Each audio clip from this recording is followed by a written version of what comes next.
जय हिंद दोस्तों, वंदे मातरम। एस जयशंकर, इनका नाम पिछले करीब जब से कोविड शुरू हुआ तब से तो बहुत ज़्यादा ही सुनने के लिए मिल रहा है।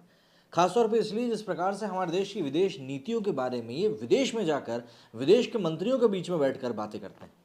दरअसल एक समय हमने ऐसा भी देखा है जब भारत के जो मंत्री संतरी हुआ करते थे वो सब बाहर जाकर सिर्फ झुककर चला करते थे।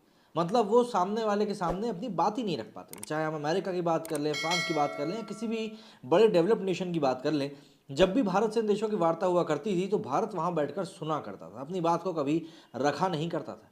लेकिन आज की डेट में आलम यह है कि बाकी देशों को हमारी बात सुनना पड़ रही है, और सिर्फ सुनना नहीं पड़ रही बल्कि कान खोलकर ध्यान लगाकर सामने बैठ के सुनना पड़ रही है। और ये सब संभव हो पाया है कहीं ना कहीं नरेंद्र मोदी की लीडरशिप में। जिस तरीके से हमारे देश के नेताओं को और हमारे बड़े अफसरों को जिस प्रकार की ताकतें दी गई हैं, जिस प्रकार से फ्री हैंड दिया गया है ऑपरेट करने के लिए, इसीलिए आप देखते हैं कि आए दिन यूएन में भी जो भारत के रिप्रेजेंटेटिव्स हैं वो हर एक देश को मुंहतोड़ जवाब देने में बिल्कुल भी गुरेज नहीं करते। वरना एक समय था कि कहीं कोई नाराज ना हो जाए यही सोचकर भारत अपनी बात ही नहीं रख पाता था और बड़े बड़े मुद्दों पर सिर्फ हम कड़ी निंदा करते हैं ये कहकर रह जाया करता था। अब ऐसे में जयशंकर को लेकर एक और नई और बड़ी खबर आ रही है जो कि मुझे ऐसा लगता है कि आज के संदर्भ में जानना सुनना बहुत ज़्यादा महत्वपूर्ण है।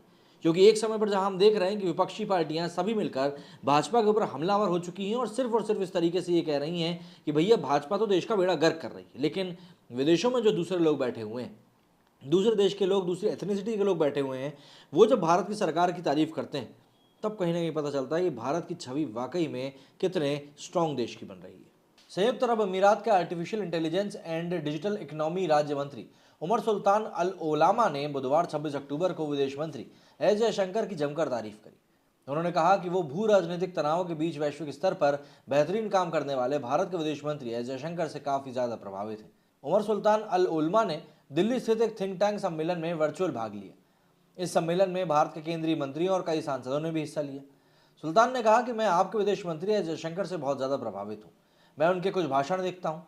संयुक्त अरब अमीरात और भारत दोनों के लिए ये एक बहुत ही स्पष्ट है कि हमें एक पक्ष चुनने की बहुत ज़्यादा ज़रूरत नहीं। सीधी सी बात है, ये उन्होंने बहुत सही तरीके से बात रखी क्योंकि उन्होंने अपनी बात को आगे चलकर क्लियर भी किया। उन्होंने कहा कि अगर यूएई भारत के साथ काम करता है तो इसका मतलब ये नहीं है कि वो अमेरिका के साथ काम नहीं कर सकता। हम तीनों एक साथ काम कर सकते हैं। I2U2 मतलब कि भारत, इजराइल, यूएई, यूएसए समूह एक महान उदाहरण है। राज्य मंत्री ने आगे व्यापार और निवेश के महत्व पर जोर देते हुए कहा कि अब व्यापार के माध्यम से दुनिया पर दबदबा बनाने का समय आ चुका है। उन्होंने कहा कि भारत और यूएई जैसे देश दुनिया भर में अपने पैर पसारने के लिए मिलकर काम कर सकते हैं।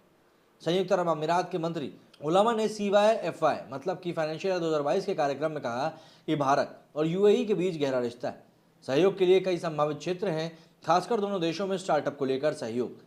बता दें कि ऑब्जर्वर रिसर्च फाउंडेशन ORF द्वारा राष्ट्रीय राजधानी में प्रौद्योगिकी, सुरक्षा और समाज पर चर्चा के लिए आयोजित 3 दिवसीय सम्मेलन आज से शुरू हुआ। अगले 3 दिनों में CYFY 2022 सम्मेलन में 37 देशों के 150 वक्ताओं और प्रश्नोत्तर सत्रों सहित 28 से ज़्यादा पैनल चर्चाएं आयोजित की जाएंगी। और इन्हीं के समक्ष में ये सब बातें सामने हैं जिसमें कि जयशंकर को लेकर इतनी बड़ी बड़ी बातें कही गई। अब जब दूसरे देश के नेता आकर हमारे यहाँ अगर हमारे नेताओं की तारीफ कर रहे हैं तो कहीं ना कहीं ये अभी उन सभी डिबेट करने वालों के लिए या उन सभी विपक्षी नेताओं के लिए करारे तमाचे से कम नहीं है जो सिर्फ और सिर्फ बुराई करना जानते हैं और कुछ भी नहीं जानते। देखिए, मैं तो इतना मानता हूँ, एक छोटा सा एग्जाम्पल है कि जब 2019 का चुनाव चल रहा था उस समय पर आप देखा होगा कि रफाल का मुद्दा इतना बड़ा बन चुका था कि ऐसा लग रहा था कि उससे बड़ा कोई मुद्दा ही नहीं है। अभी के कंडीशन में अगर आप देखेंगे इनके पास कोई मुद्दा नहीं है। रफाल का मुद्दा भी चुनाव होते ही खत्म हो गया था। ठीक उसी तरीके से जिस तरह से अभी कोई मुद्दा नहीं विपक्ष का हमलावर होने का, जैसे ही चुनाव का समय आएगा आप देखिएगा कि ये लोग कितना ज़्यादा चिल्ला चोट करते हुए कोई ना कोई मुद्दा क्रिएट कर ही देंगे। ये सिर्फ और सिर्फ पॉलिटिक्स है और कुछ भी नहीं।